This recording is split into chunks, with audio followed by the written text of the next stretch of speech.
My 29 male wife, 28 female, confessed to cheating on me years ago on the night before our wedding, but she's pregnant now, and it's been so long I'm unsure what to do. So my wife and I married when we were between the ages of 23 and 24. She's been the finest thing that's ever happened to me since we married. Anyway, she just informed me that she is pregnant, which should have been fantastic news. But the day after she informed me, she said, "We need to speak." When she sat me down, she informed me that the night before our wedding, she was nervous about it, and our buddy, who was also my best man, allegedly helped her calm down. She claimed they had a few of drinks, and one thing led to another. I hadn't questioned him about it since the night before the confession. We had him around for supper. I'm now living at my parents' beach home. I simply needed to be away from everyone and everything to figure out what I wanted to do. I love my wife and want to forgive her for our child's death. Update 1. Okay, so it's only been a day since I wrote the first post, but there's been a new development. The question is no longer only whether or not to forgive her, but rather where to proceed from here. I won't provide any more updates until I'm requested or anything important occurs. So, I confronted my buddy. He lives near my parents' beach home, where I'm vacationing, so I asked him over for a conversation. Here's a basic rundown of what happened. So I sat him down after some informal exchanges. I could sense he was puzzled, possibly apprehensive, but he had a smugness about him. I wasn't looking my best, but I could tell he thought I looked weary. I set him down, and I'm going to write in script format because it's simpler for me now that I've had a few beers. Me. House, wife him. I'm not sure, the last time I saw her was at your house. Me. Okay, since I know what happened.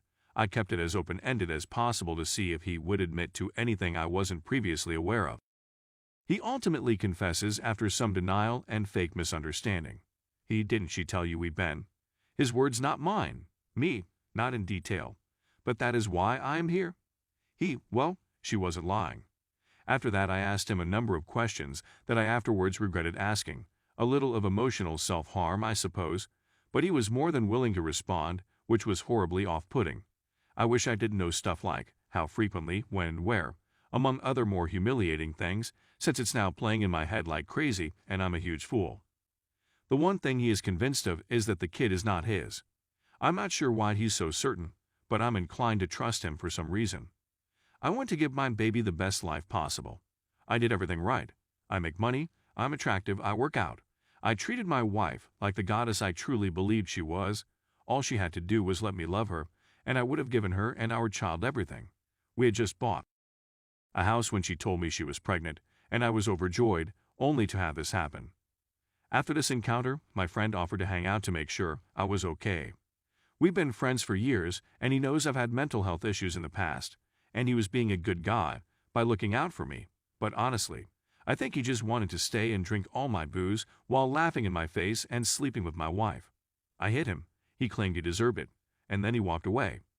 I messaged my wife to let her know I was aware of the continued connection.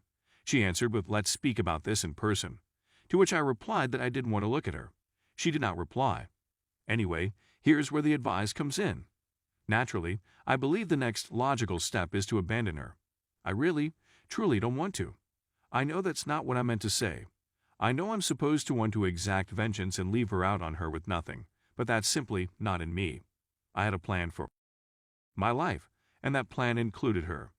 I know it's difficult for folks to believe that things may be more than black and white online. I assume she loved me, since they were the first things she spoke to me every day. If she wasn't pregnant, I'd leave, and I'm still thinking about it.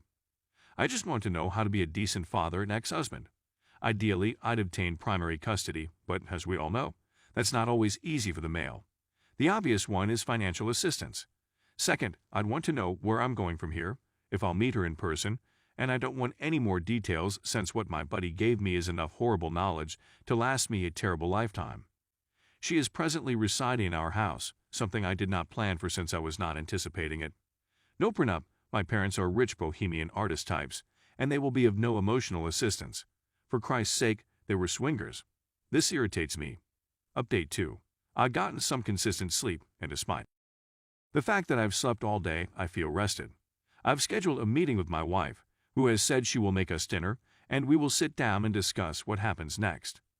I know a lot of people have told me not to see or talk to her, but I need to know why. I also need to inform her that I want a paternity test. I've greatly enjoyed everyone's warm words and constructive critiques.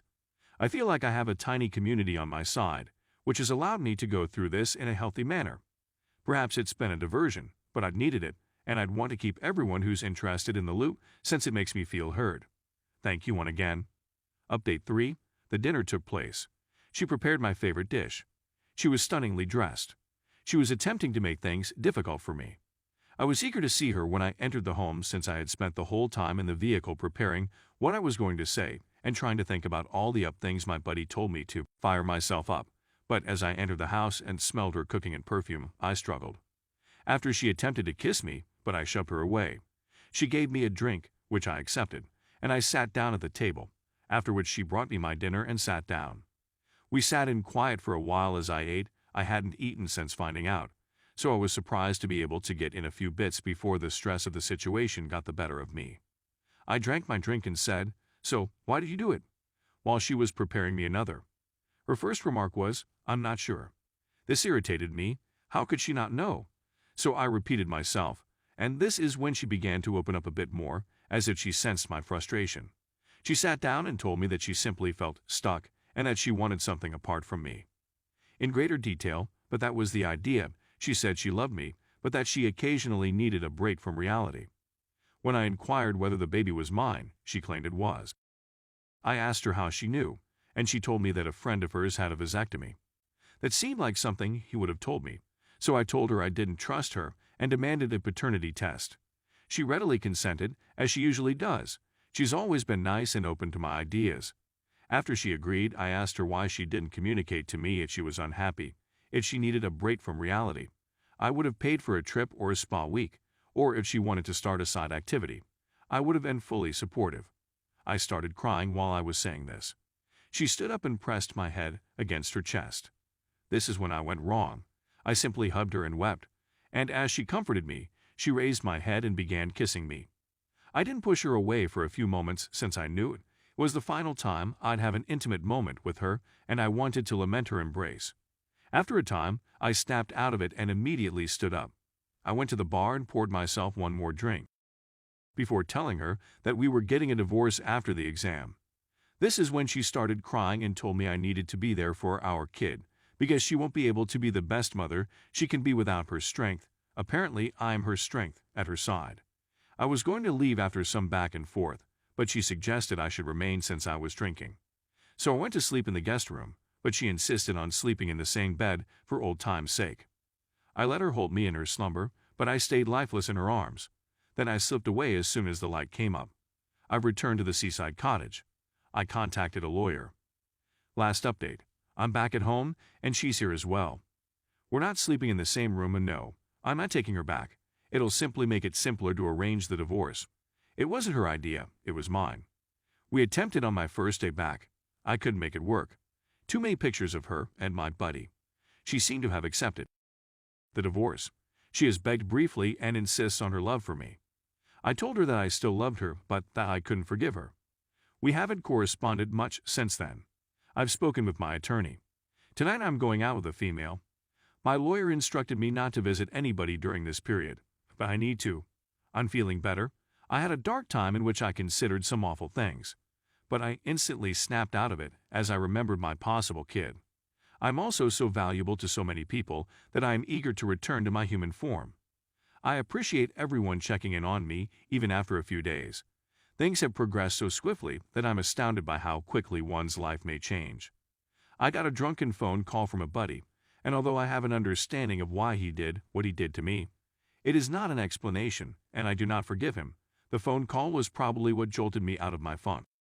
He practically revealed to me that he was bitter and jealous of me. At the very least, it was a boost to my ego. Thanks again to everyone.